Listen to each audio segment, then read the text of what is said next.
sa atong buhi na Diyos. And may request ang atong pastor, Pastor James, to please come here in front and give to us the Word of God.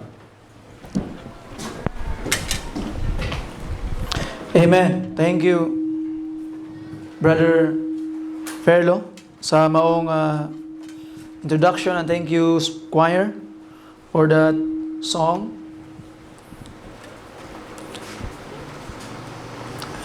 Be the one. Shall you be the one? Mga kaigsunan, kung dili ikaw, si kinsaman. Kung dili karon, kanus aman. So mga, I hope by the grace of God nga ato ang makita ang need sa ato ang kalibutan karon, that the world needs a real Christian nga mobarog alang sa kamatuoran, alang sa Ginoo. And how can you be the one? How could you say, Lord, send me, if you cannot be faithful in the things nga gisalig sa Ginoo sa atua karon? And I hope mga kaigsunan, we will learn to be faithful diha sa Ginoo. Karon nga takna sa kabuntagon, I would like to enlarge on the things that we have talked about kaganina sa atuang Sunday school, because this is an important subject sa atuang mga Kristohanon. And oftentimes it is overlooked by a lot of believers in our time today, not mentioned in the pulpit, for fear nga daghan ang mga katawhan nga ma-offend because of this belief, this practice nga gitudlo sa pulong sa Ginoo.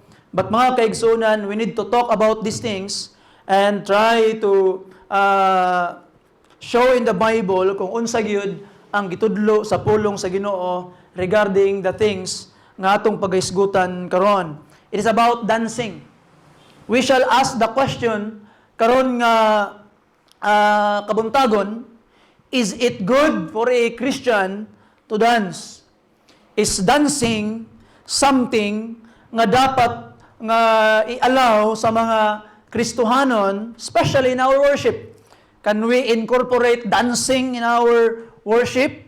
Can we join the worldly dance of the world today, the secular dances of our world today? Ato nang paghisgutan karon nga kabuntagon mga kaigsuunan. So first, let us begin in this verse nga giingon sa pulong sa Ginoo in 2 Corinthians chapter 5 sa verse 17. Let's begin in this verse, palihog magbarog ang tanan to give reverence sa pulong sa ato nga Ginoo. Manindog ta itong hisgutan. Kaya itong basahon. If you're there, say Amen. Amen. The Bible says in 2 Corinthians chapter 5, verse 17, therefore, if any man be in Christ, he is a new creature. All things are passed away. Behold, all things are become new. Let's pray. Father in heaven,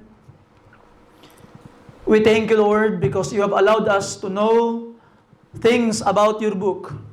Thank you, Lord, because you have allowed us to know your will. And you will be giving us the courage to follow and obey it, no matter what the world will say. Because, Lord, we know if we would stand by your word and follow with your word, people will call us old-fashioned. People will call us narrow-minded. But it's okay, O God, if we are on your side on this issue. I am praying, Ginoo, nga tagaan nimo kaalam ang imong ubos nga lagad, boldness to preach, and open hearts sa mga katawhan to accept whatsoever things commanded in your book. Salamat sa imong kaayo, Ginoo. Salamat sa imong gugma. In Jesus' precious name, gipangayo na mong tanan. Amen. Palihog manglingkod ang tanan. Di na kayo ko maglisod sa pag-establish sa foundation sa mensahe karon nga kabuntagon, because it was lectured or taught by our brother Ferlo kaganihang sa atuang Sunday school. So, we will try to look at this directly karon mga kaigsuunan, ang issue about dancing should a Christian dance? Now, kaning maong butanga mga kaigsunan, in the first look, mura siya gamay kay siya nga issue. In the first appearance, mura og kanang simple kaayo nga butang nga dapat paminahon sa mga Kristohanon.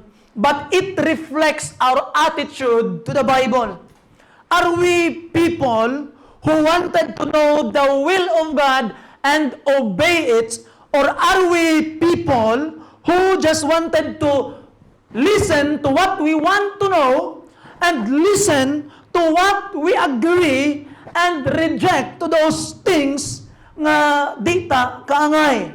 And I hope mga kaigsunan that your attitude in the Bible this morning is a person who would accept and would be ready to obey kung unsa ang kababuton o gusto sa Ginoo sa ato ang mga kinabuhi. Why? Because we are new creatures. And when we became new creatures, we are creatures who wanted to know God and who wanted to follow His will. It's very clear in the scriptures nga sukad ka naluwas, doon na mga butang dili na angayan nimo nga pagabuhaton being a new creature.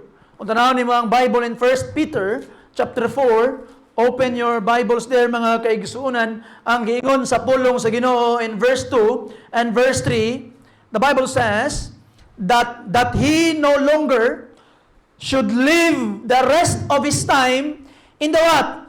Flesh, to the lust of men, but to the will of God. For the time past of our life may suffice us to have wrought the will of the Gentiles when we walked in lasciviousness, lust, excess of wine, revelings, banquetings, and abominable idolatries. And look at this, verse 4. Wherein they think it's strange. Tingala ang mga katawan. People around were, tingala sila, they think it's strange that ye run not with them to the same excess of riot, speaking what? Evil of you. Ikaw na imong libakon. Why? Because you have stopped doing lascivious things, worldly things, before you are with them, before ikaw pa'y mag-una-una o buhat o mga dili mayo, but now that you are a believer of God, ikaw na karon ang mulikay o mag-una-una, magbuhat o dautan, and people will speak evil things against you. Himaw na kang libakanan. Why? Because you became a new creature. If you wanted to know about things more about that, you can listen sa sermon last Wednesday. It's designed to teach you kung unsa ang pagkinabuhi diris kalibutan without being of this world. Now, one of the things nga angan itong bantayan when we became Christians is kaning pagsayaw. Ang pagdancing. Tinuod pod, ang sayaw in itself is not bad. Dili gyud dautan ang sayaw in itself, but it must be in the right nga place and the right person nga imong gitawag nga kauban. Kay the Bible shows, as what Brother Fairlo have taught, nga naman po'y dancing nga makita sa Bible, and it was not condemned by God, but those dancing nga wala i-condemn sa Ginoo are dancing with women's alone. Mga babae lang ang gitawag nag-uban, walay kauban nga opposite sex, and every time the Bible mentions dancing with the opposite sex, it always condemn it. Okay? Every time the Bible talks about dancing nga naa ang babae o lalaki, the Bible always condemn it. The Bible did not only condemn the dancing nga ang gitawag nga mga babae lang. You see?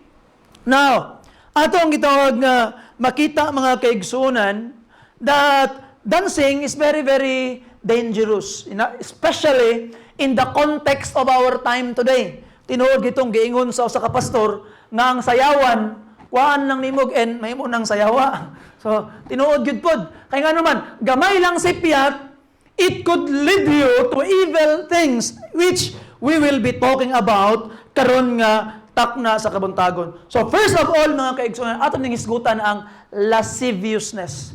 Because every time we talk about dancing, this word lasciviousness is being touched. Matandog yun ni permente mga kaigsunan. Even Brother Fairlo mentioned it kaganina sa Sunday School. Now, unsa ning lasciviousness? Atong gibasa ang lasciviousness sa 1 Peter chapter 4 verse 4 kaganina. Okay? And this lasciviousness, it is equated with lust, excess of wine, reveling, banqueting, and abominable idolatries. So meaning mga kaigsunan, this is one of the social sins.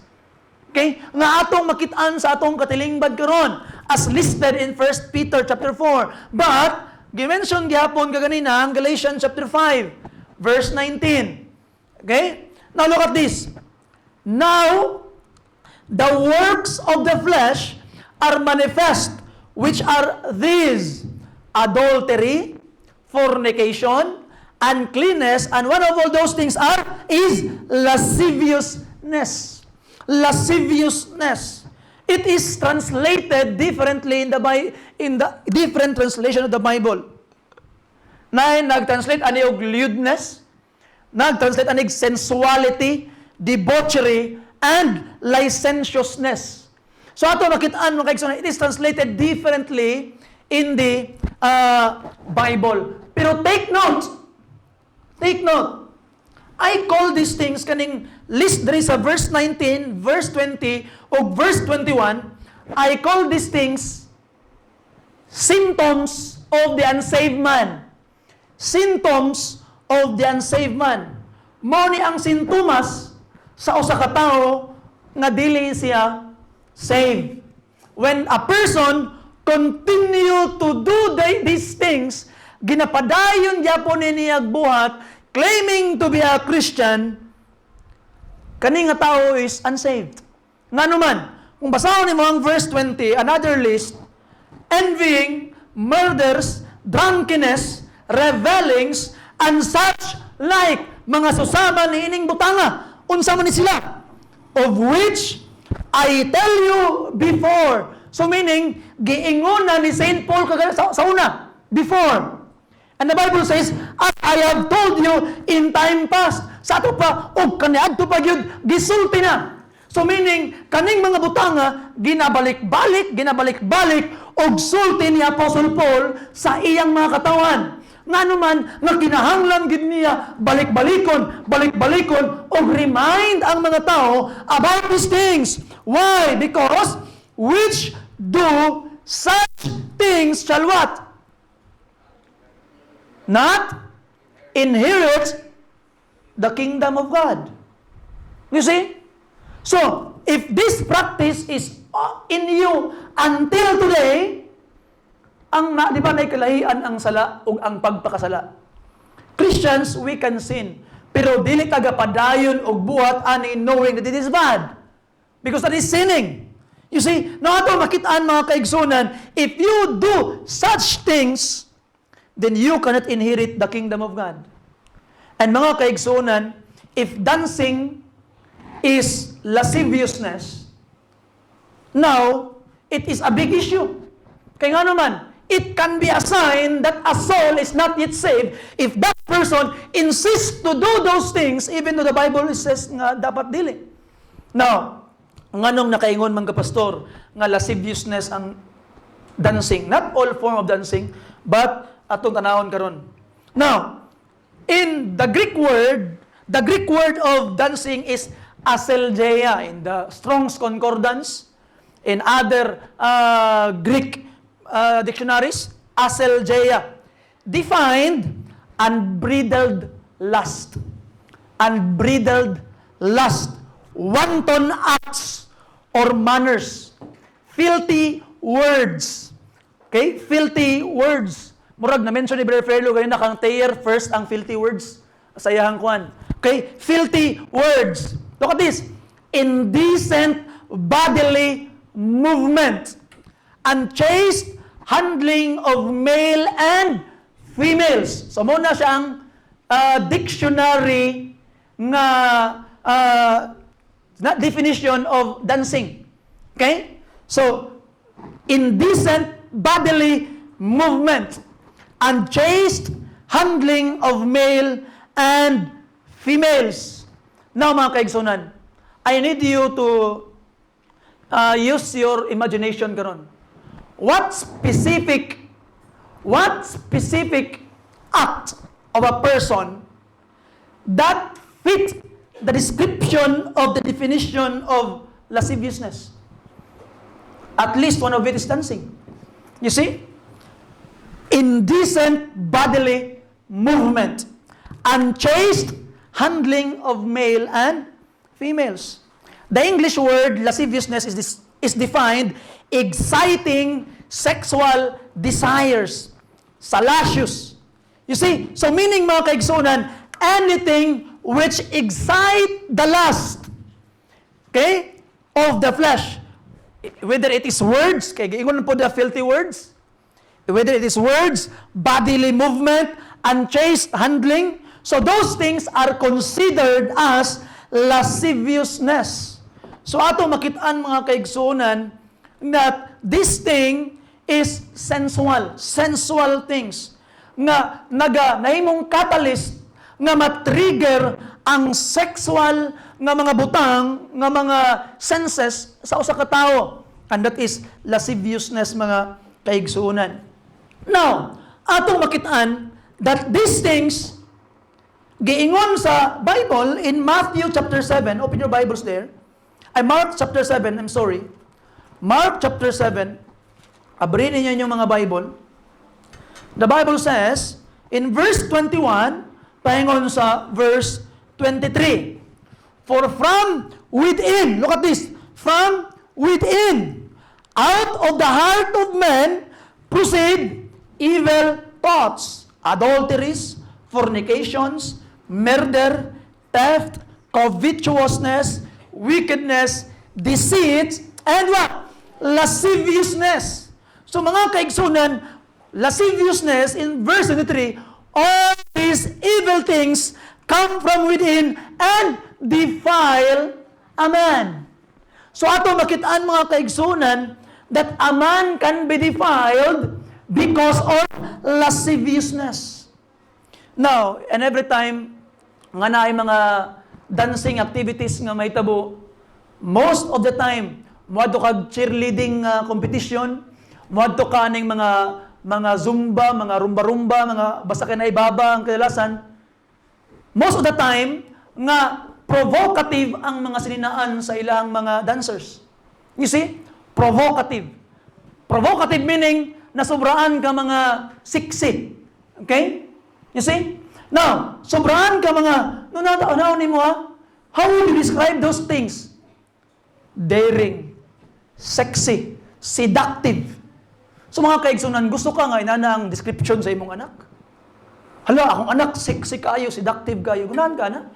I don't think so. Isa ato makitaan, mga kaigsunan, that those things, gimension sa Biblia in Matthew chapter 5, open your Bibles please, Matthew chapter 5, sa verse 28. Unsa man ang giingon sa pulong sa Ginoo? Ingon pa ni Ginoong Hesus, but I say unto you, that whosoever looketh on a woman to lust after her, hath committed adultery with her already in his what? Heart. So mga kaigsunan, those people who are dancing do not sin in themselves alone, but those who will be watching them will also sin. Kaya nga naman, pagtanaw sa ilahan, they will really, sensual imagination. You see? Mauna, even though when you are not dancing, that's why we encourage our ladies nga mosuloob og mga sinina as what 1 Timothy chapter 2 verse 7 to 10 requires. Unsa ang giingon sa 1 Timothy chapter 2 verse 7 to 10? Modest apparel.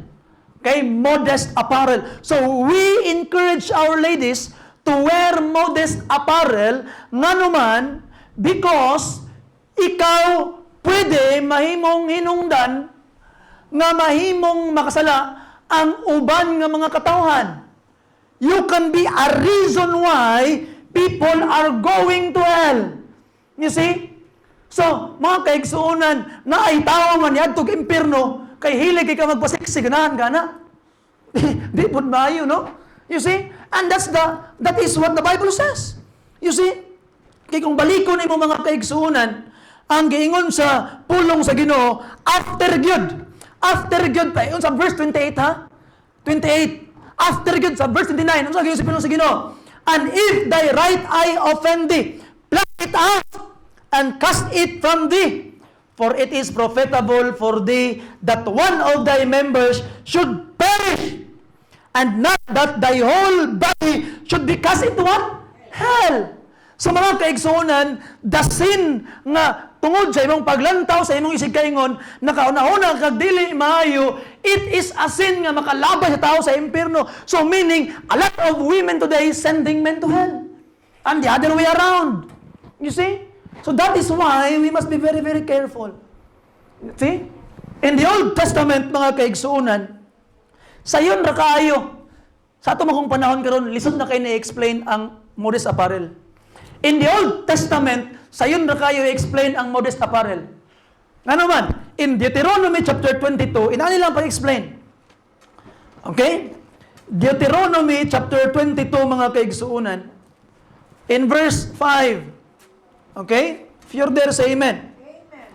The Bible says, okay, the woman shall not wear that which pertaineth unto a man, neither shall a man put on a woman's garment, for all that do are what?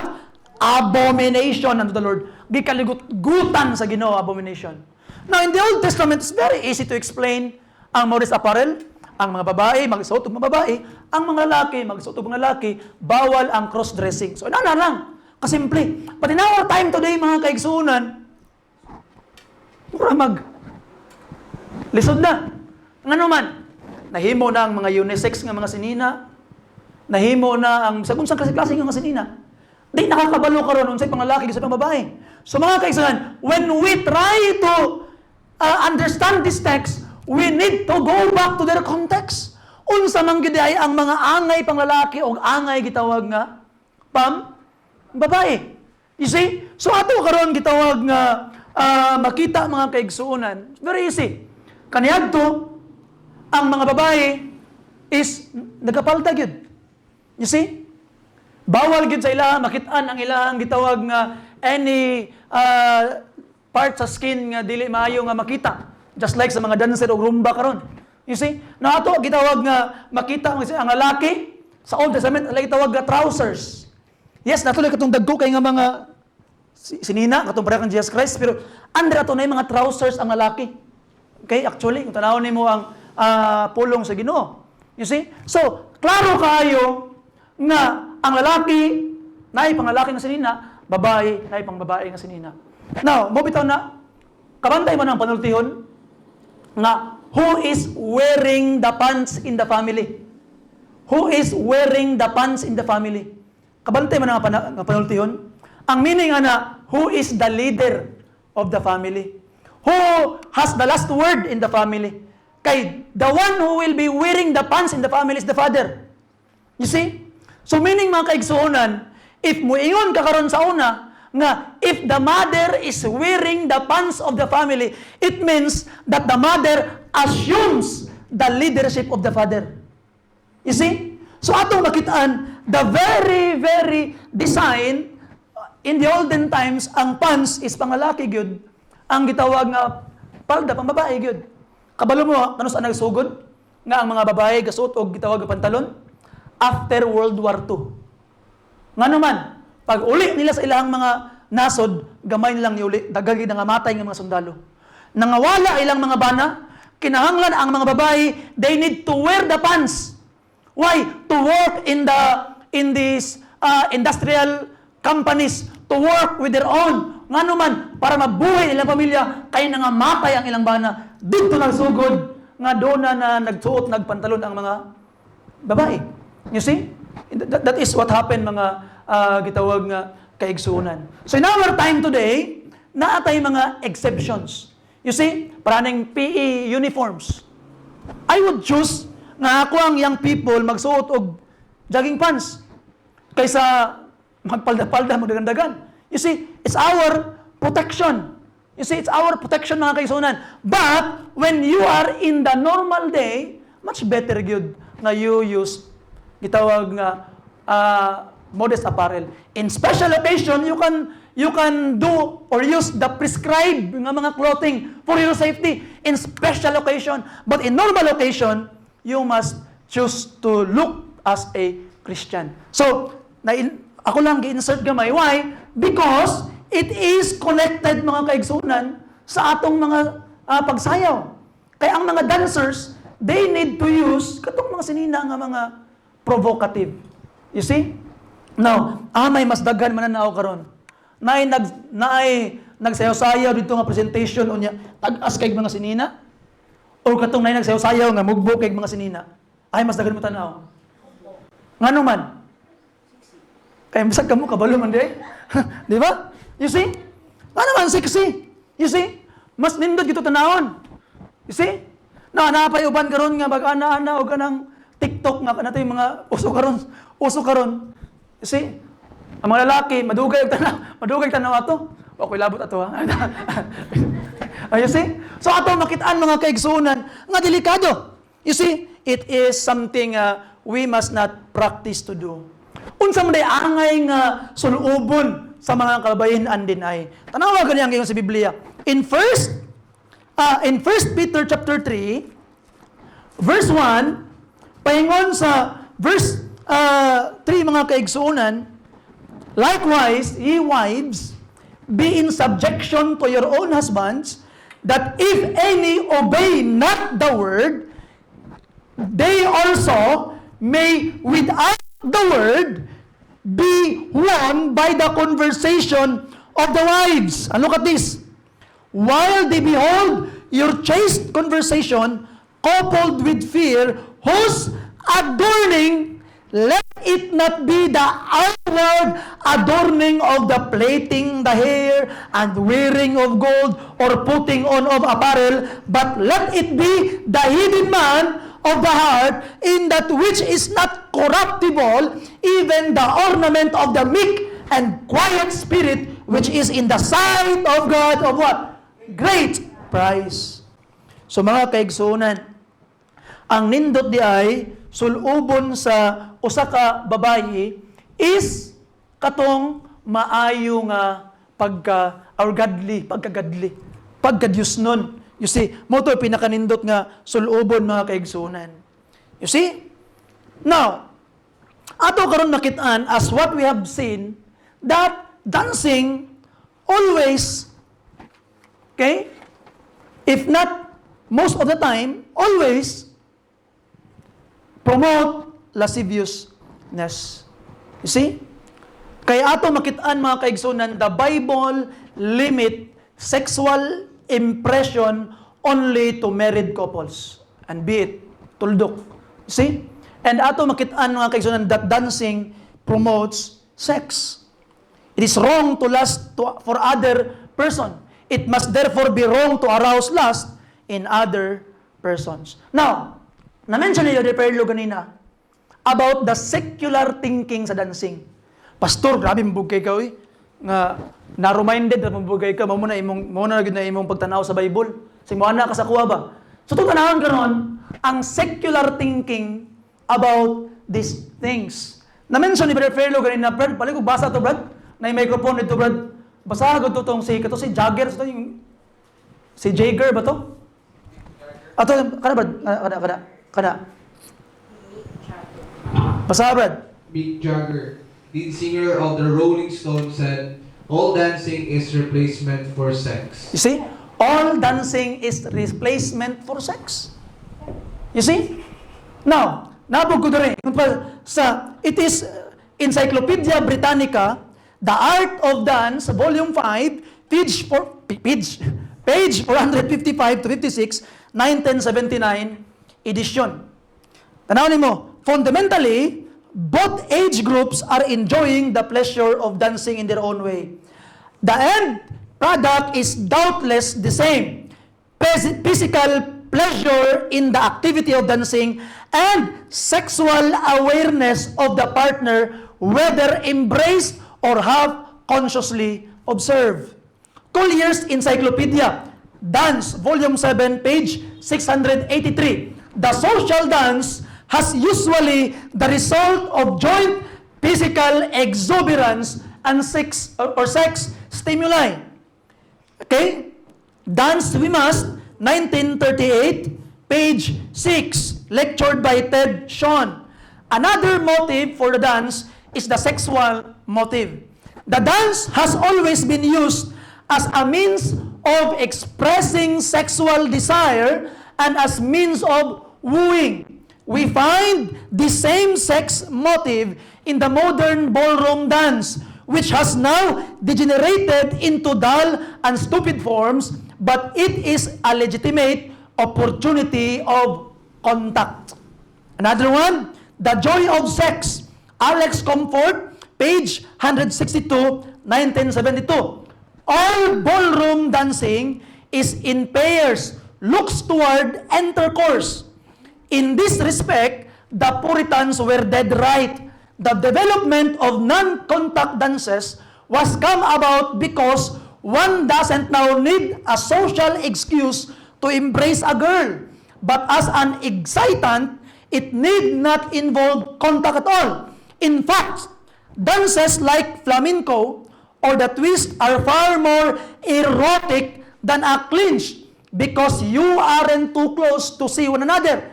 And its best resort of dance, look at this, is simply intercourse by remote control. Look at that. Mga secular people are talking this. Dancing is just like a sex in remote control. Last one, New Anger's Bible Dictionary, 1988. The Roman orator Cicero says, "No man who is sober dances, unless he is out of his mind, either when alone or in any decent society, for dancing is the companion of wanton, conviviality, dissoluteness, and luxury." You see? So that's what we find. Even in the secular mind, dancing is bad. From the words of Brother Fairlaw, iya mismong professor nagsulti that dancing, most of them originates from sex. You see? So ato makita mga kaigsuonan, it's very, very clear. And how about atong sentido common? In our common sense, what does the Bible says? You see? Now, ako tong iikot ang gaingon ni Brother Fairlaw gahina. Very, very important. So to siya, Brad, katong children bitaw, 11 years old. Okay? As I can remember, children, age 11 years old, appeal sila, they are stimulated by dancing. And there was a survey, 44 children, gipangutana, nasa like social dance ang mga bata. 11 years old, mga something, Brad. Unya, 41 out of 44 children, gipangutana, unsa ang inyong ginahuna-huna about your partner while you are dancing. 41 out of 44 answered sex. You see? And ato makitaan mga kaigsunan, 1,500 men's gipangutana nga kinsa man sa inyo ang wala nakahuna-huna og lasciviousness or sexuality while you are doing a dance, wag gyud nagbatas og kamot. Because all of them imagine bad things while they are doing it. You see? And we have there. You see? I was there. In my college days, mga kaigsunan, I was not yet a Christian when I was in college. Sa college, daghan yung sayaw-sayaw. You see? And I can say that in my fallen mind, di gid malikayan nga makahuna-huna kag dautan sa imong partner. You see?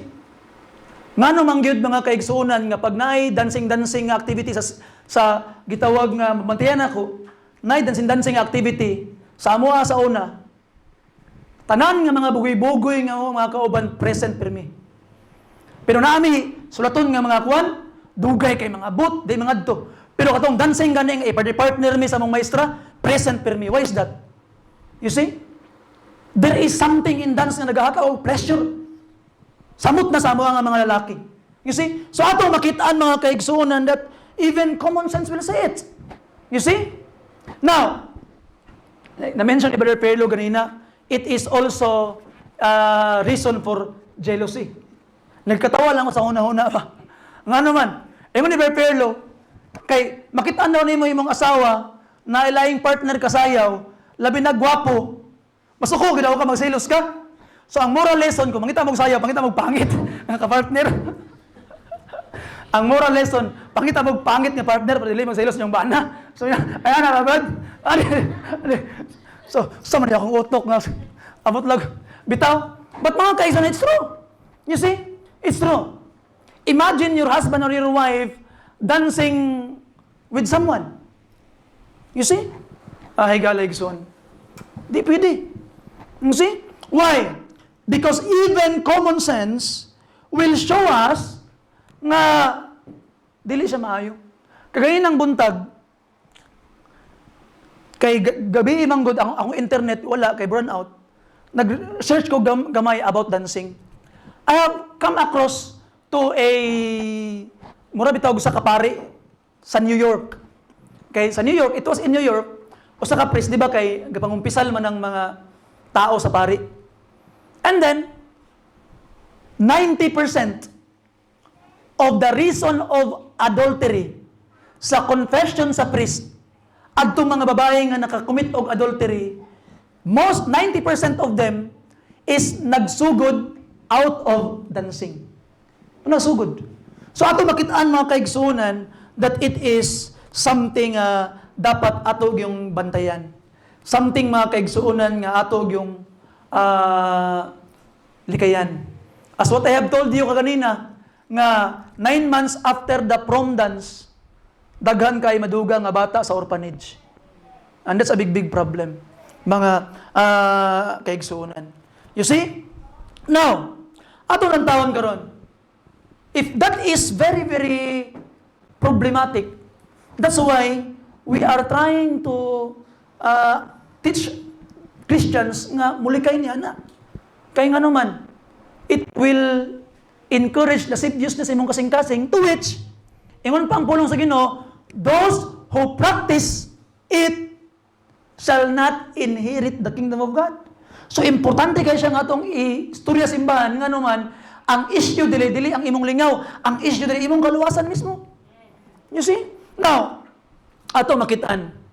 How about the commonly raised objection? Na-mention ni Brother Perlo kanina, but I would want to raise it again. Commonly raised objection. Na may mga taong mingon, Pastor, mature naman ko nga Kristohanon.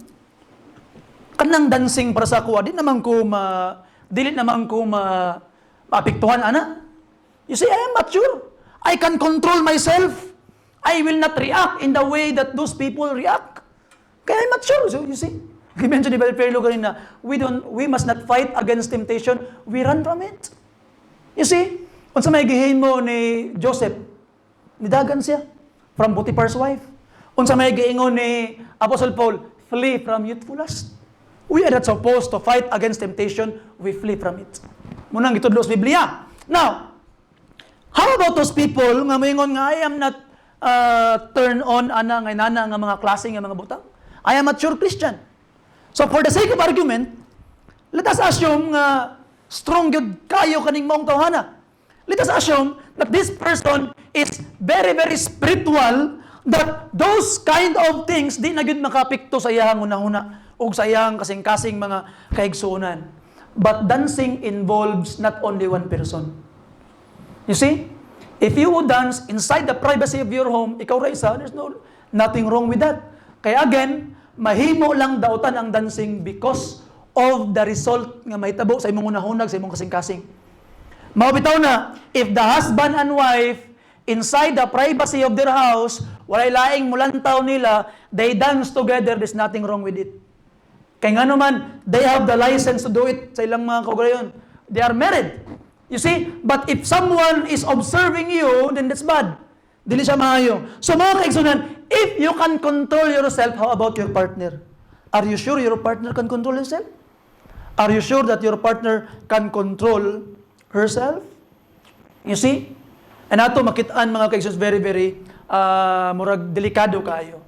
Now how about, moingon ka nga, pastor, nga naman day, og ato ragya po, ato ning buhaton, dili man ta makasalaan ni kay, dili man ta gawon nagdautan. Di na to makontrol ang unahuna sa uban.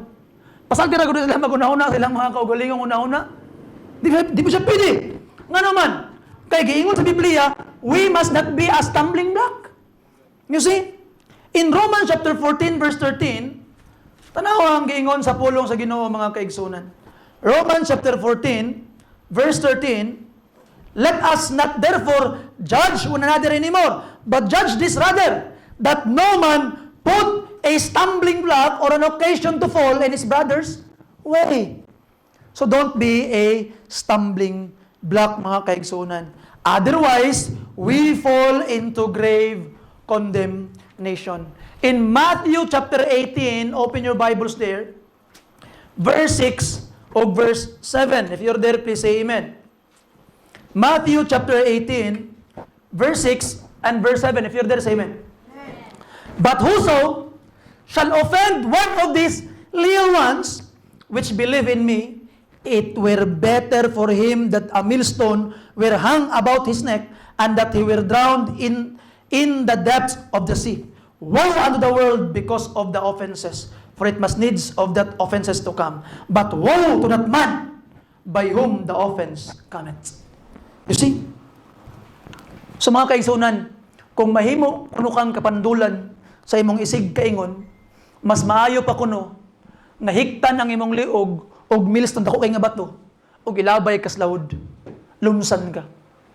So mga kaigsunan, that's why again we don't dance, we do not wear katong mga sinina nga mga provocative nga numan, kay kung ikaw ang mahimong kapandulan ingon ang Biblia, mas may pangalumsan katong tungas dagat, instead of being the reason nga malabay sa impierno ang usa ka tao, mga kaigsunan. Now, pastor, ato lang kung bantayan og ayo. Ato lang bantayan atong mga batanon ba na itig bantay na si Ma'am Lani sa Pikas, na si Ma'am Biong dos Pikas, na adre si pastor, na si Ma'am Bermili diri. Unya pag maglain na gid ilang sayaw, pastor, op. Ang dangin na. Mo na lang gud, pastor. You see?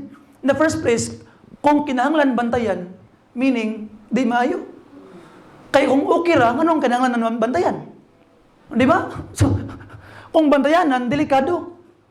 You see?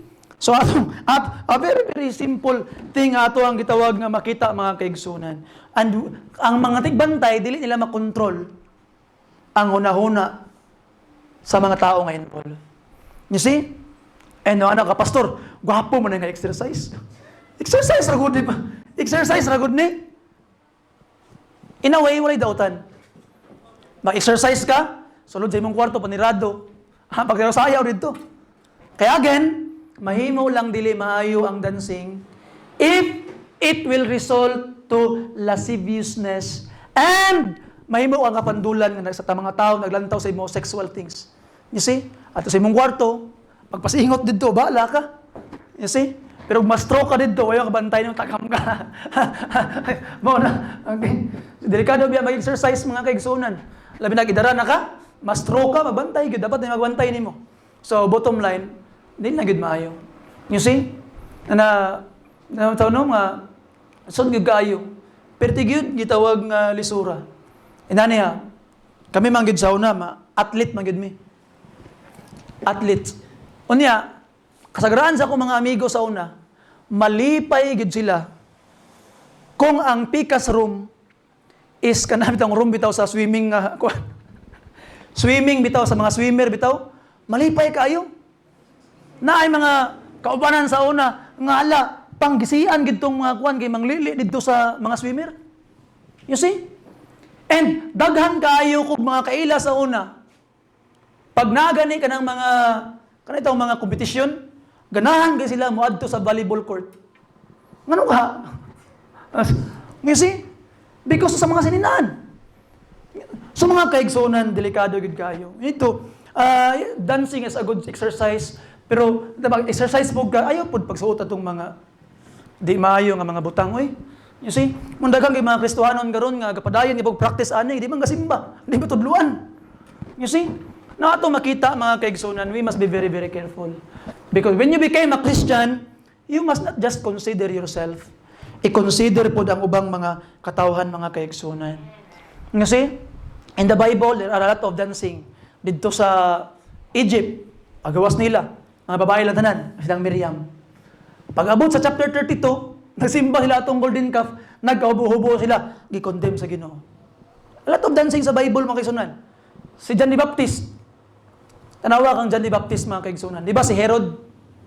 Nakita niya, iyang pag-umangkon mismo. Salome pa nga ito, no? Di ba umangkon?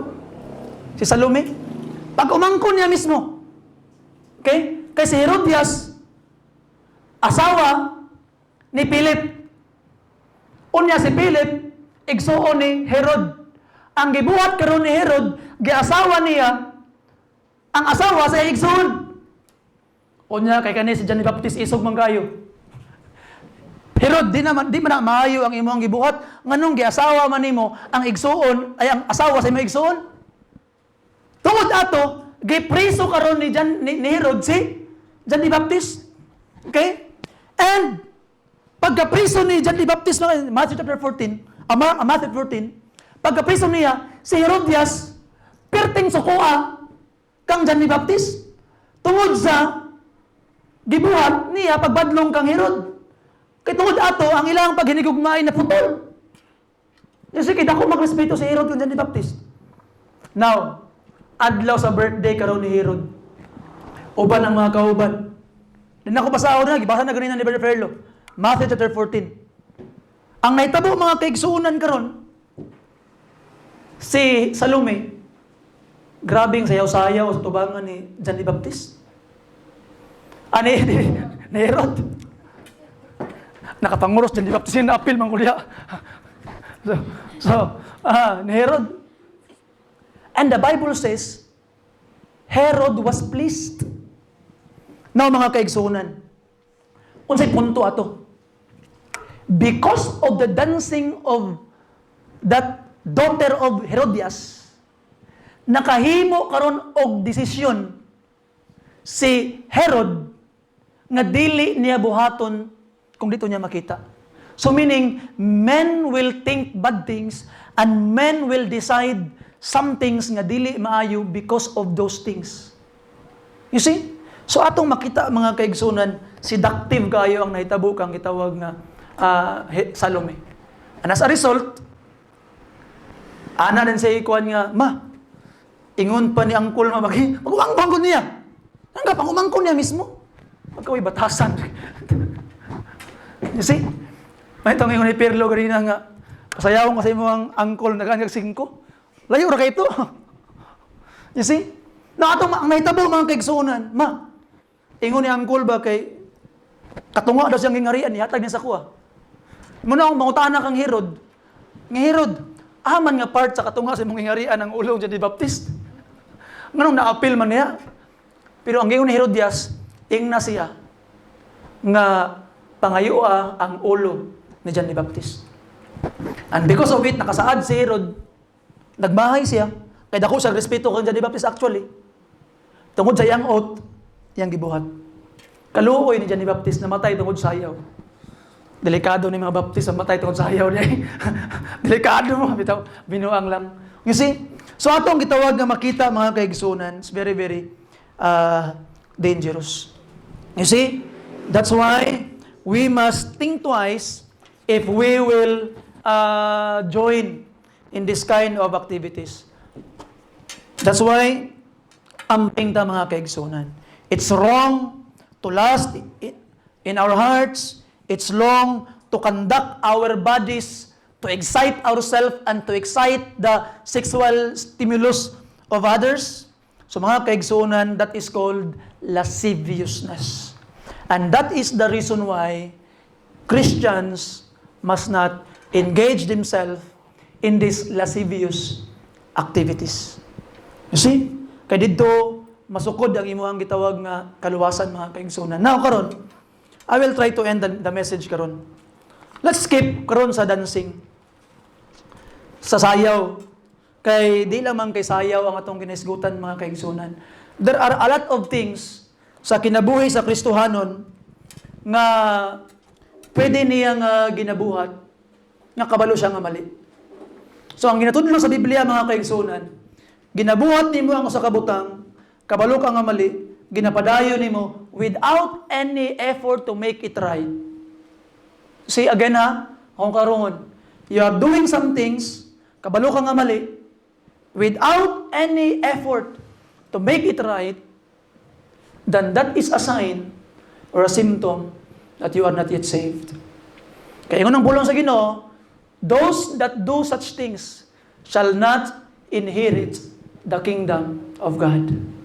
So the question for you karon, what are the things nga dili nimo kaya undangon?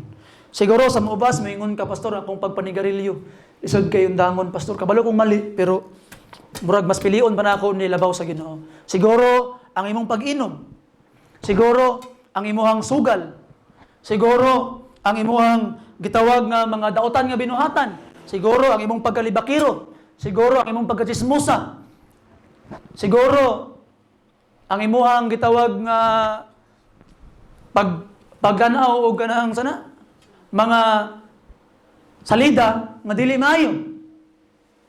What are those things? Nga di gid mo kaya buhian.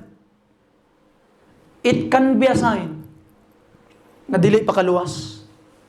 Nanawagan ko sa imo nga karon, pag ginulusol na, repent. Kay luwason ka sa Ginoo karon nga takna sa kabuntagon. Palihog man nindog tanan. Let us pray. Father in heaven, Ginoong Dios, nakita ni mo Lord, kung unsa kami ka dautan nga mga katawhan. I am coming to you now, Lord, asking for your forgiveness, asking for your love, nga mahatag ka na mo, Ginoo. Ginoong Diyos, sa suma total, the thing that you wanted us to do is somewhat hard, not for all, but for some. But Ginoo, akong paghangyo, Ginoo, matagaan minimo og pagtuo, nga mudangop kang Kristo karon, isurrender na mo mga kaugalingon, and to ask forgiveness, and to receive salvation, Ginoo.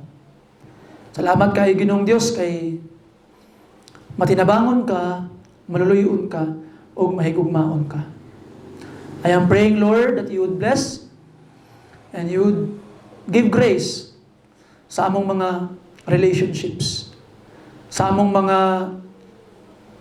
pagkinabuhi, adlaw-adlaw. Kaya dagandang panahon, Ginoo, nga di na mabantayan, pwede di ay kami na inahimong kapandulan na ubang mga katawhan moadtog impierno because of our freedom.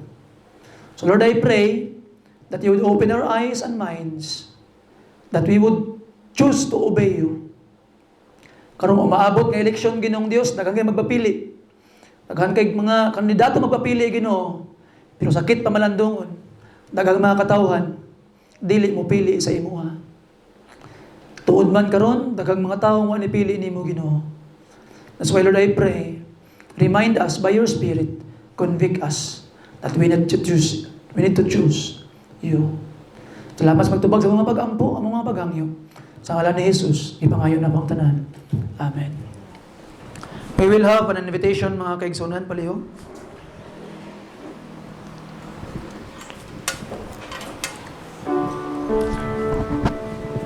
Igsoon,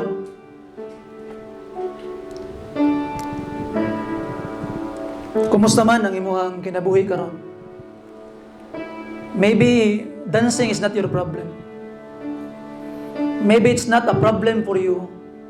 But there are some problem that is bothering you karon. There is some problem nga maoy hinungdan nga makaingon ka nga nalayo kas Ginoo. As the music goes on, ambot ato ang song leader, atong singer.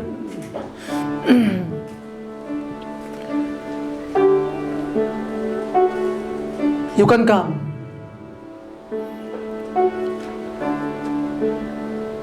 The altar is open. Oh, naatay ka puli, Brother Fairlo. Can you please sing verse 1, Brad? As Brother Fairlo singing verse 1, maybe there is something bothering you karon. Ayaw ka ulo. Humble down yourself.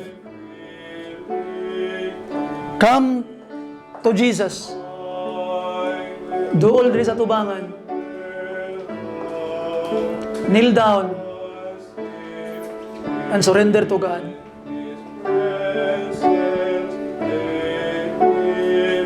Ay napagahi ang imong kasing-kasing. Surrender all. Surrender all.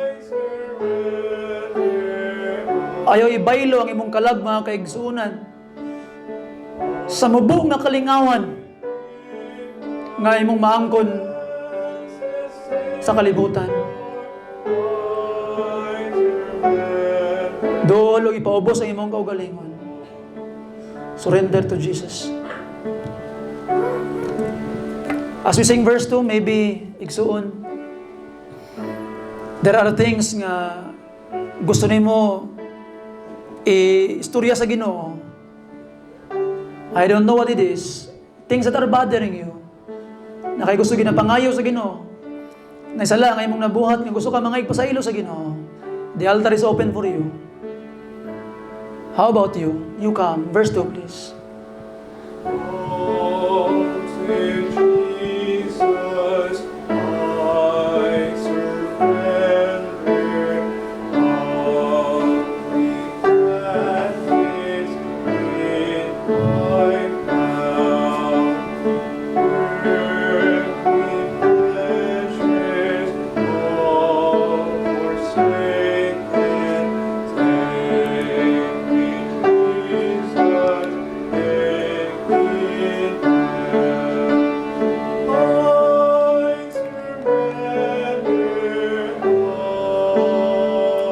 Surrender now. Come to Jesus. Ay napaglangan. Para ni sa imuha. Make right with God. Sigurado ay imong kaluwasan.